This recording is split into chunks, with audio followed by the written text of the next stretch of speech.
দুনিয়াতে যত অদ্ভুত অদ্ভুত প্রশ্ন সব আপনি মুসা আলাইহিস সালামের মাথা থেকে পাবেন। বিভিন্ন বিষয়ে আল্লাহরে প্রশ্ন করতেন। সাইয়েদনা মুসা আলাইহিস সালাম আল্লাহরে বললেন, আল্লাহ আপনি আমার এমন একটা জিকির শিখাইয়া দেন যে জিকিরটার শব্দ আপনি আর আমি ছাড়া কেউ জানবে না। দিনে রাতে সব সময় এই জিকির আমি করব, আপনারে ডাকবো, কিন্তু শর্ত হলো এই জিকিরটা জানবে শুধু আপনি আর জানবো শুধু আমি। আল্লাহ বললেন, মুসা পড়ো লা ইলাহা ইল্লাল্লাহ। মুসা আলাইহিস সালাম কয়, মাবুদ এটা তো জাতীয় জিকির, সবাই জানে।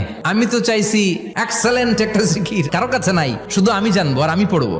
আল্লাহ বললেন, মুসা এই লা ইলাহাকে যদি এক পাল্লায় রেখে দাও, তাম বিশ্ব, 7 আকাশ 7 জমিনটারে তুলে যদি তুমি আরেক পাল্লায় রেখে দাও, লা রাজাহাত কাফাতু লা ইলাহা ইল্লাল্লাহ, মুহূর্তের মধ্যে লা ইলাহার পাল্লা ভারী হয়ে যাবে।